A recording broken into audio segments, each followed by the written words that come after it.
ಸಿದ್ದರಾಮಯ್ಯ ಬುಡಕ್ಕೆ ಮೂಡ ಹಗರಣದ ಮುಳ್ಳು ಹೊಕ್ಕಿಕೊಂಡಿದ್ದು ಕ್ಷಣ ಕ್ಷಣಕ್ಕೂ ಆತಂಕ ಹೆಚ್ಚು ಮಾಡ್ತಾ ಇದೆ. ರಾಜ್ಯಪಾಲರು ಪ್ರಾಸಿಕ್ಯೂಷನ್ಗೆ ಅನುಮತಿ ನೀಡಿದ್ರೆ ಏನ್ ಮಾಡೋದು ಅನ್ನೋ ಟೆನ್ಷನ್ನಲ್ಲಿ ಸಿಎಂ ಇದ್ದಾರೆ. ಈ ಕುರಿತ ಒಂದು ರಿಪೋರ್ಟ್ ಇಲ್ಲಿದೆ ನೋಡಿ.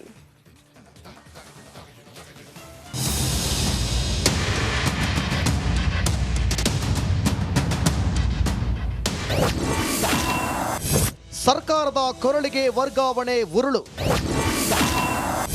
ಸಿಎಂ ಸಿದ್ದರಾಮಯ್ಯಗೆ ಮಂಡೆ ಬಿಸಿ. ಸಿಎಂ ಸಿದ್ದರಾಮಯ್ಯ ಕೊರಳಿಗೆ ಮೂಡ ಹಗರಣದ ಉರುಳು ಸುತ್ತಿಕೊಂಡಿದ್ದು ವಿಲವಿಲ ಅಂತ ಒದ್ದಾಡುವಂತೆ ಮಾಡಿದೆ. ಎತ್ತ ಅಧಿಕಾರ, ಅತ್ತ ಮರ್ಯಾದೆ, ಇವೆರಡರ ಮಧ್ಯೆ ಸಿಲುಕಿ ಸಿದ್ದರಾಮಯ್ಯಗೆ ನಿದ್ದೆ ಇಲ್ಲದಂತಾಗಿದೆ. ಈ ಮಧ್ಯೆ ರಾಜ್ಯಪಾಲರು ಪ್ರಾಸಿಕ್ಯೂಷನ್ಗೆ ಅನುಮತಿ ನೀಡಿದ್ರೆ ಏನ್ ಮಾಡೋದು ಅನ್ನೋ ಆತಂಕದಲ್ಲಿದ್ದಾರೆ. ಸದ್ಯ ದೆಹಲಿಯಲ್ಲಿರುವ ರಾಜ್ಯಪಾಲ ತಾವರ್ ಚಂದ್ ಗೆಹ್ಲೋಟ್ ಇಂದು ಬೆಂಗಳೂರಿಗೆ ವಾಪಸ್ ಆಗುವ ಸಾಧ್ಯತೆ ಇದೆ. ಒಂದ್ ವೇಳೆ ಹಿಂದೆ ರಾಜ್ಯಪಾಲರು ಬಂದ್ರೆ ಪ್ರಾಸಿಕ್ಯೂಷನ್ಗೆ ಅನುಮತಿ ನೀಡುವ ಸಾಧ್ಯತೆ ಇದೆ. ಹೀಗಾಗಿ ಸಿಎಂಗೆ ಮಹತ್ವದ ದಿನವಾಗಿದ್ದು ಏನಾಗುತ್ತೋ ಏನೋ ಅನ್ನೋ ಕುತೂಹಲ ಹೆಚ್ಚಿದೆ. ಸಿಎಂಗೆ ಮಂಡೆ ಬಿಸಿ. ಮೂಡ ಹಗರಣ ಕುರಿತು ಸಿದ್ದರಾಮಯ್ಯರ ಸ್ಪಷ್ಟನೆ ಕೋರಿ ರಾಜ್ಯಪಾಲರು ನೋಟಿಸ್ ನೀಡಿದರು. ರಾಜ್ಯಪಾಲರ ನೋಟಿಸ್ ಹಿಂಪಡೆಯುವಂತೆ ಸಚಿವ ಸಂಪುಟದಲ್ಲಿ ನಿರ್ಣಯ ಕೈಗೊಳ್ಳಲಾಗಿತ್ತು. ಕಾನೂನು ಹೋರಾಟ ನಡೆಸಲು ಸಂಪುಟದಲ್ಲಿ ನಿರ್ಣಯ ಕೈಗೊಳ್ಳಲಾಗಿತ್ತು. ಉತ್ತರ ಸಿಗದ ಹಿನ್ನೆಲೆ ಪ್ರಾಸಿಕ್ಯೂಷನ್ಗೆ ಅನುಮತಿ ನೀಡುವ ಸಾಧ್ಯತೆ ಇದೆ. ಅನುಮತಿ ಸಿಕ್ಕ ಕೂಡಲೇ ದೂರುದಾರ ಸಿಎಂ ವಿರುದ್ಧ ಜನಪ್ರತಿನಿಧಿಗಳ ನ್ಯಾಯಾಲಯಕ್ಕೆ ಪಿಸಿಆರ್ ಹಾಕಬಹುದು. ಪ್ರಾಸಿಕ್ಯೂಷನ್ಗೆ ಅನುಮತಿ ಪ್ರಶ್ನಿಸಿ ಹೈಕೋರ್ಟಿನಲ್ಲಿ ಪ್ರಶ್ನಿಸುವ ಸಾಧ್ಯತೆ ಇದೆ. ಹೈಕೋರ್ಟ್ನಲ್ಲಿ ಈ ವಿಚಾರವಾಗಿ ಸ್ಟೇ ಸಿಕ್ಕರೆ ಏನೂ ಸಮಸ್ಯೆ ಇಲ್ಲ. ಸ್ಟೇ ಸಿಕ್ಕಿಲ್ಲ ಅಂದರೆ ಜನಪ್ರತಿನಿಧಿಗಳ ನ್ಯಾಯಾಲಯದಲ್ಲಿ ವಿಚಾರಣೆ ನಡೆಯಲಿದೆ. ಈ ವೇಳೆ ಸಿದ್ದರಾಮಯ್ಯ ರಾಜೀನಾಮೆ ನೀಡುವ ಸಾಧ್ಯತೆ ಇದೆ. ಹೀಗಾಗಿ ಸಿಎಂ ಸಿದ್ದರಾಮಯ್ಯಗೆ ಮಂಡೆ ಬಿಸಿ ಹೆಚ್ಚಾಗಿದ್ದು ಇವತ್ತು ಏನಾಗುತ್ತಪ್ಪ ಅಂತ ಟೆನ್ಷನ್ನಲ್ಲಿದ್ದಾರೆ. ಆದರೂ ಕಾನೂನು ಹೋರಾಟ ನಡೆಸುವ ನಿರ್ಧಾರದಲ್ಲಿದ್ದಾರೆ. ಏನಾಗುತ್ತೆ ಅಂತ ಕಾದು ನೋಡಬೇಕಿದೆ. Bureau report, Republic Kannada.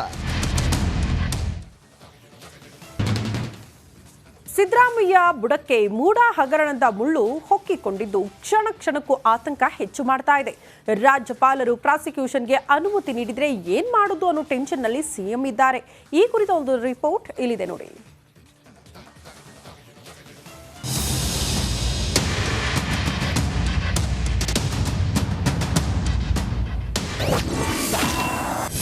ಸರ್ಕಾರದ ಕೊರಳಿಗೆ ವರ್ಗಾವಣೆ ಉರುಳು. ಸಿಎಂ ಸಿದ್ದರಾಮಯ್ಯಗೆ ಮಂಡೆ ಬಿಸಿ. ಸಿಎಂ ಸಿದ್ದರಾಮಯ್ಯ ಕೊರಳಿಗೆ ಮೂಡ ಹಗರಣದ ಉರುಳು ಸುತ್ತಿಕೊಂಡಿದ್ದು ವಿಲವಿಲ ಅಂತ ಒದ್ದಾಡುವಂತೆ ಮಾಡಿದೆ. ಎತ್ತ ಅಧಿಕಾರ, ಅತ್ತ ಮರ್ಯಾದೆ, ಇವೆರಡರ ಮಧ್ಯೆ ಸಿಲುಕಿ ಸಿದ್ದರಾಮಯ್ಯಗೆ ನಿದ್ದೆ ಇಲ್ಲದಂತಾಗಿದೆ. ಈ ಮಧ್ಯೆ ರಾಜ್ಯಪಾಲರು ಪ್ರಾಸಿಕ್ಯೂಷನ್ಗೆ ಅನುಮತಿ ನೀಡಿದ್ರೆ ಏನ್ ಮಾಡೋದು ಅನ್ನೋ ಆತಂಕದಲ್ಲಿದ್ದಾರೆ. ಸದ್ಯ ದೆಹಲಿಯಲ್ಲಿರುವ ರಾಜ್ಯಪಾಲ ತಾವರ್ ಚಂದ್ ಗೆಹ್ಲೋಟ್ ಇಂದು ಬೆಂಗಳೂರಿಗೆ ವಾಪಸ್ ಆಗುವ ಸಾಧ್ಯತೆ ಇದೆ. ಒಂದ್ ವೇಳೆ ಹಿಂದೆ ರಾಜ್ಯಪಾಲರು ಬಂದ್ರೆ ಪ್ರಾಸಿಕ್ಯೂಷನ್ಗೆ ಅನುಮತಿ ನೀಡುವ ಸಾಧ್ಯತೆ ಇದೆ. ಹೀಗಾಗಿ ಸಿಎಂಗೆ ಮಹತ್ವದ ದಿನವಾಗಿದ್ದು ಏನಾಗುತ್ತೋ ಏನೋ ಅನ್ನೋ ಕುತೂಹಲ ಹೆಚ್ಚಿದೆ. ಸಿಎಂಗೆ ಮಂಡೆ ಬಿಸಿ. ಮೂಡ ಹಗರಣ ಕುರಿತು ಸಿದ್ದರಾಮಯ್ಯರ ಸ್ಪಷ್ಟನೆ ಕೋರಿ ರಾಜ್ಯಪಾಲರು ನೋಟಿಸ್ ನೀಡಿದರು. ರಾಜ್ಯಪಾಲರ ನೋಟಿಸ್ ಹಿಂಪಡೆಯುವಂತೆ ಸಚಿವ ಸಂಪುಟದಲ್ಲಿ ನಿರ್ಣಯ ಕೈಗೊಳ್ಳಲಾಗಿತ್ತು. ಕಾನೂನು ಹೋರಾಟ ನಡೆಸಲು ಸಂಪುಟದಲ್ಲಿ ನಿರ್ಣಯ ಕೈಗೊಳ್ಳಲಾಗಿತ್ತು. ಉತ್ತರ ಸಿಗದ ಹಿನ್ನೆಲೆ ಪ್ರಾಸಿಕ್ಯೂಷನ್ಗೆ ಅನುಮತಿ ನೀಡುವ ಸಾಧ್ಯತೆ ಇದೆ. ಅನುಮತಿ ಸಿಕ್ಕ ಕೂಡಲೇ ದೂರುದಾರ ಸಿಎಂ ವಿರುದ್ಧ ಜನಪ್ರತಿನಿಧಿಗಳ ನ್ಯಾಯಾಲಯಕ್ಕೆ ಪಿಸಿಆರ್ ಹಾಕಬಹುದು. ಪ್ರಾಸಿಕ್ಯೂಷನ್ಗೆ ಅನುಮತಿ ಪ್ರಶ್ನಿಸಿ ಹೈಕೋರ್ಟಿನಲ್ಲಿ ಪ್ರಶ್ನಿಸುವ ಸಾಧ್ಯತೆ ಇದೆ. ಹೈಕೋರ್ಟ್ನಲ್ಲಿ ಈ ವಿಚಾರವಾಗಿ ಸ್ಟೇ ಸಿಕ್ಕರೆ ಏನೂ ಸಮಸ್ಯೆ ಇಲ್ಲ. ಸ್ಟೇ ಸಿಕ್ಕಿಲ್ಲ ಅಂದರೆ ಜನಪ್ರತಿನಿಧಿಗಳ ನ್ಯಾಯಾಲಯದಲ್ಲಿ ವಿಚಾರಣೆ ನಡೆಯಲಿದೆ. ಈ ವೇಳೆ ಸಿದ್ದರಾಮಯ್ಯ ರಾಜೀನಾಮೆ ನೀಡುವ ಸಾಧ್ಯತೆ ಇದೆ.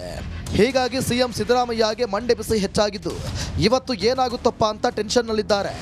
ಆದರೂ ಕಾನೂನು ಹೋರಾಟ ನಡೆಸುವ ನಿರ್ಧಾರದಲ್ಲಿದ್ದಾರೆ. ಏನಾಗುತ್ತೆ ಅಂತ ಕಾದು ನೋಡಬೇಕಿದೆ. Bureau report, Republic Kannada.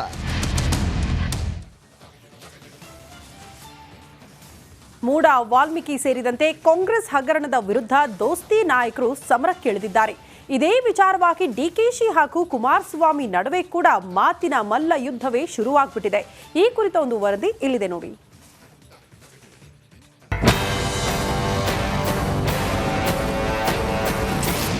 Siddaramaiah ರಾಜೀನಾಮೆಗೆ ವಿಪಕ್ಷಗಳ ಪಟ್ಟು. ಪಾದಯಾತ್ರೆಯುದ್ದಕ್ಕೂ ಕಾಂಗ್ರೆಸ್ ವಿರುದ್ಧ ಸಿಟ್ಟು. ಡಿಕೆಶಿ ಹೇಳಿಕೆ ಕುಮಾರಸ್ವಾಮಿ ವಿರುದ್ಧ ಟಾಕ್ ಫೈಟ್.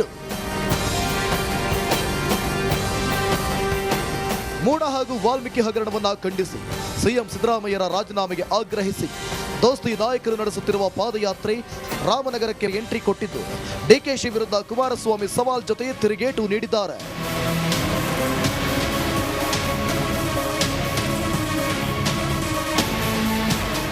ಭ್ರಷ್ಟಾಚಾರದ ಪಿತಾಮಹ ಎಂದು ಹೇಳಿದ್ದ ಬಿವೈ ವಿಜೇಂದ್ರ ವಿರುದ್ಧ ಡಿಕೆಶಿ ಗುಡುಗಿದ್ರು.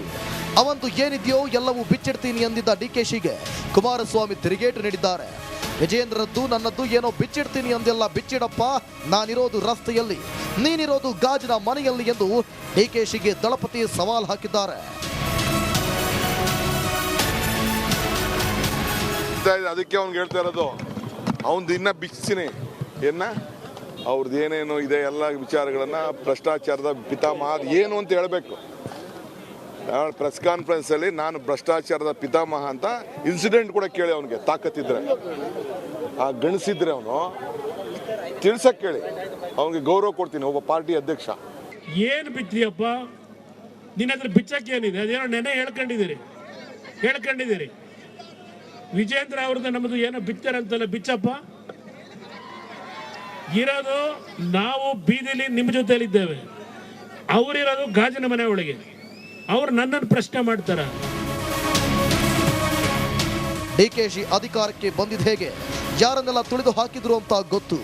ನೊಣವಿನಕೆರೆ ಅಜ್ಜಯ್ಯನ ಮೇಲೆ ಗೌರವವಿದ್ರೆ ಪ್ರಮಾಣ ಮಾಡಿ ಹೇಳಲಿ ಅವರು ನಿಯತ್ತಾಗಿ ಬಂದಿದ್ದಾರಾ ಅಂತ ಎಚ್ಡಿಕೆ ಸವಾಲ್ ಹಾಕಿದ್ದಾರೆ. ಇದಕ್ಕೆ ಪಬ್ಲಿಕ್ ಡಿಬೇಟ್ನಲ್ಲಿ ದಾಖಲೆಗಳನ್ನು ಕೊಡಬಹುದು ಎಂದು ಡಿಕೆ ಶಿವಕುಮಾರ್ ತಿರುಗೇಟು ನೀಡಿದ್ದಾರೆ. ಶಿವಕುಮಾರ್ ಅವರೇ, ಆ ಅಜ್ಜಯ್ಯನವ್ರ ಬಗ್ಗೆ ನಿಮಗೆ ಭಕ್ತಿ ಗೌರವ ಇದ್ರೆ ಮಾಡಿ ಪ್ರಮಾಣ, ನಾವು ನೋಡೋಣ. ನಾನು ಪ್ರಮಾಣ ಮಾಡ್ಲಿಕ್ಕೆ ತಯಾರಾಗಿದ್ದೇನೆ. ಅಜ್ಜಯ್ಯನ ಹೆಸರಿನಲ್ಲಿ ಪ್ರಮಾಣ ಮಾಡಿ ನೀವೇನೇನು ಮಾಡಿದ್ದೀರಿ? ಹರಿಶ್ಚಂದ್ರರ ಪ್ರಾಮಾಣಿಕವಾಗಿ ಬಂದವರ ನೀವು. ಕನಕಪುರದಲ್ಲಿ ಎಷ್ಟು ಕುಟುಂಬ ಹಾಳು ಮಾಡಿದ್ರಿ ಆ ಕಲ್ಲೊಡಿಲಿಕ್ಕೆ, ಎಷ್ಟು ಕುಟುಂಬಗಳ ಜೀವ ತೆಗೆದಿದ್ದೀರಿ. ನಿಮ್ಮಿಂದ ನಾವು ನೈತಿಕತೆ ಕಲಿಬೇಕಾ? ಬಿಜೆಪಿ ಮತ್ತು JDS ಕಾರ್ಯಕರ್ತರು ಅದಕ್ಕೆಲ್ಲ ಒಳ್ಳೆ ವೇದಿಕೆಗಳಾಗಬೇಕು. ಸುಮ್ಮನೆ ಇದೆಲ್ಲ ಎಲ್ಲ ಹೋಗಿ ಭಾಷಣ ಮಾಡ್ಬಿಟ್ಟಲ್ಲ, ಅದಕ್ಕೆ ನಾನು ಕರೀತಾ ಇದ್ರು. ದಾಖಲೆಗಳು ಉಳಿಬೇಕು. ದಾಖಲೆಯಲ್ಲಿ ಅವೆಲ್ಲ ಇರಬೇಕು. ಒಂದೊಂದು ಪೀಳಿಗೆ ನಮ್ಮನ್ನು ನೋಡಬೇಕು. ಇಲ್ಲ ಅವು ಯಾವ್ದಾದ್ರು ಪಬ್ಲಿಕ್ ಡಿಬೇಟ್ ಬರಬೇಕು. ಪಬ್ಲಿಕ್ ಡಿಬೇಟಲ್ಲಿ ಯಾವ್ದಾದ್ರು ನಿಮ್ಮ ಟಿವಿಗಳು ಡಿಬೇಟ್ ಬರಬೇಕು. ನಾವಿದ್ರೆ ಕೂತ್ಕೋಬೇಕು. ಇಲ್ಲ ಅಂದ್ರೆ ಅಸೆಂಬ್ಲಿಲಿ ಆಗಬೇಕು. ಅಸೆಂಬ್ಲಿಲಿ ಅವ್ರ ಸೋದರ ಇದ್ದಾರೆ. ನಾನು ಕರೆದೆ 2 ಸತಿ ಕರೆದೆ, ಬರಲಿಲ್ಲ. ನಾನು ರೆಡಿಯಾಗಿದ್ದೀನಿ. ಅವ್ರ ಸೋದರ ಇದ್ದಾರೆ, ಕೊಟ್ಬಿಟ್ಟು ಕಳಿಸ್ರಿ. I am ready. ಕಾಂಗ್ರೆಸ್ ಹಗರಣಗಳ ವಿರುದ್ಧ ಬೀದಿಗಿಳಿದಿರೋ ದೋಸ್ತಿ ನಾಯಕರು ಸಿಎಂ ರಾಜೀನಾಮೆ ನೀಡುವವರೆಗೆ ಬಿಡಲ್ಲ ಅಂತ ಪಟ್ಟು ಹಿಡಿದಿದ್ದಾರೆ. ವಿಪಕ್ಷಗಳ ಈ ವಾಗ್ಯುದ್ಧಕ್ಕೆ ಕೈ ಉತ್ತರವೇನು ಅಂತ ಕಾದು ನೋಡಬೇಕಿದೆ. Bureau report, Republic Kannada.